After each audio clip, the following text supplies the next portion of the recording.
Well, good evening, everyone, and thanks again for joining us tonight for our evening devotion. Tonight I want to continue having a look at the third Psalm, and so I'm going to read that again now. It's titled A Psalm of David when he fled from his son Absalom. Lord, how many are my foes? How many rise up against me? Many are saying of me, God will not deliver him. But you, Lord, are a shield around me, my glory, the one who lifts my head high. I call out to the Lord, and he answers me from his holy mountain. I lie down and sleep. I wake again because the Lord sustains me. I will not fear, though tens of thousands assail me on every side. Arise, Lord, deliver me, my God. Strike my enemies on the jaw, break the teeth of the wicked. From the Lord comes deliverance. May your blessing be on your people. Well, yesterday we looked at this psalm and saw how it was an example of the very situation that's described in Psalm 2. Enemies have come against the Lord's chosen king. As we worked our way through that psalm, you may have noticed that I never said anything about the last few verses. They are very different in tone and content from the rest of the psalm, and they're very difficult to translate grammatically. In fact, the grammar is so difficult that the verbs can be constructed at least 5 different ways, and so that accounts for the varying textual accounts and translations. Like many of the laments in the Psalms, these verses touch on emotions that we would far rather not acknowledge we had, and that seem at odds with Christian teaching. However, these words are Torah. They are instruction for us in the ways of God. So I'm going to try and unpack them as much as I can in a 10-minute devotion. In the face of verbal and physical threat, David has turned to the Lord, and his reflection on God's character and his saving acts in the past has given him a fresh sense of trust, so that he's able to sleep peacefully despite the fact that his troubles and danger have not disappeared. He says he will not fear anymore. The shift from fear to trust is most clearly seen in verse 6. He began his lament focused on the size of the enemy and the number of his foes. But now he says he will not fear even if his foes are numbered in the tens of thousands. But it's verse 7 that modern readers find most troubling. Arise, Lord, deliver me, my God, strike all my enemies on the jaw, break the teeth of the wicked. So angry and violent. The phrase translated as arise is unusual and only actually occurs 16 times in the Old Testament. It refers to a command to get up from a sedentary position in preparation for action. It has a sense of urgency. David is trusting God, but he wants God to act on his behalf, and he wants God kind of really, right now would be good, God. Get up, God. Come and rescue me now.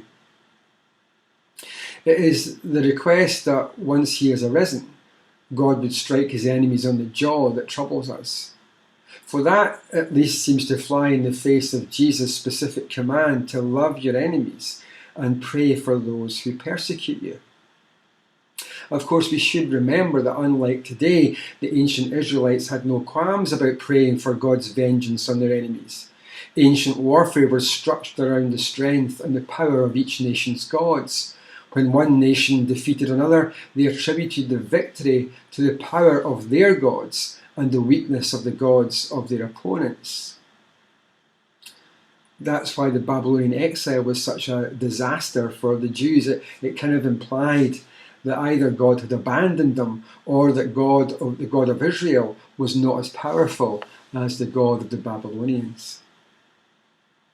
But not only does this attitude of revenge go against the command to love our enemies, it also goes against the general teaching of the New Testament about retribution and revenge. For example, in Romans 12 and 17, St. Paul writes that we are not to repay anyone evil for evil.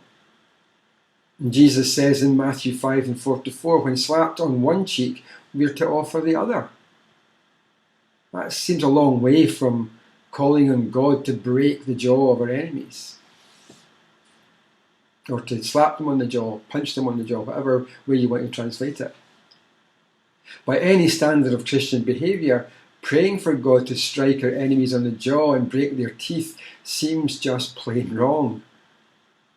Although it must be said, it would be good if God would do that, wouldn't it? Isn't that the truth? Uncomfortable as we are with praying for God to do violence to our enemies, to those who've unjustly accused, criticised and belittled us, the fact is that deep down in the part of ourselves that only we and God know, we want revenge. We want God to pay them back. And sometimes we even want to help God do it. Human nature. So these verses not only honestly articulate how we feel at times, they also offer us a significant challenge in light of the teaching of Jesus and the apostles. So it's helpful for us to dig a little deeper into the background of this text. While striking an enemy on the jaw might seem like a perfectly normal thing to do in hand-to-hand combat, the phrase also carries another cultural meaning. In ancient times and Near Eastern cultures, striking someone on the jaw, we might say slapping them on the cheek, was a means of public disgrace and humiliation. For example, in 1 Kings 22 and 24, the arrogant court prophet Zedekiah slapped Micaiah on the cheek after he prophesied disaster for the king's planned military campaign. In Micah 5 and 1, the prophet declares that a besieging army will strike Israel's ruler on the cheek. In Job 16 and 10 and Lamentations 3 and 30, the term is used in a very similar way. Even today in Near Eastern countries, throwing your shoe at someone is not an act of violence. It's an act of humiliation, a public humiliation and disgrace upon the person to whom you've thrown your shoe. Also, as one scholar points out, to break the teeth is sometimes associated with ending the inhumane treatment by the wicked of those who call out for God's deliverance. The wicked can be described as a ravenous lion mauling the righteous, Joel 1 and 6. And breaking the teeth is a way to disarm them and to make them drop their innocent prey. You see that in Job 29:17 and Psalm 58:6. So, far from calling down divine violence, David, who sees himself as an innocent prey, may simply be calling on God to return to his enemies the public shame and disgrace that they have tried to heap on David. He's calling on God to disarm his enemies and prevent them from doing him any more harm. When we face trouble or danger, the first part of Psalm 3 encourages us to remember what Psalm 2 declares, namely that God is on the throne. And we can trust him to be our shield and our peace in the face of trouble.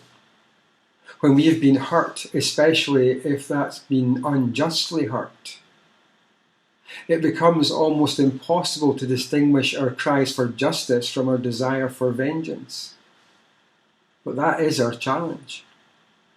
We have to reconcile both what the psalmist says here and what Jesus teaches in the Sermon on the Mount about not doing violence. It's wrong for us to do violence, not just physical violence, but violence with our words.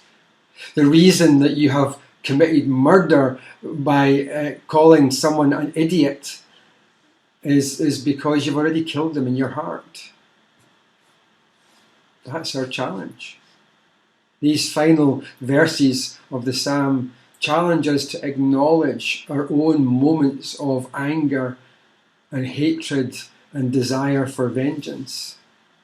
But they call us to turn away from our natural instinct for revenge and instead to pray for deliverance of the faithful and for God to establish his justice. And so the lessons of Psalm 1 and 2 begin to be played out in the Psalms as they pour out of the heart of the psalmists. And they, on the one hand, articulate the very real feelings that we have, but they also challenge us to act justly and rightly and trust ourselves and our enemies to God. Thanks for listening.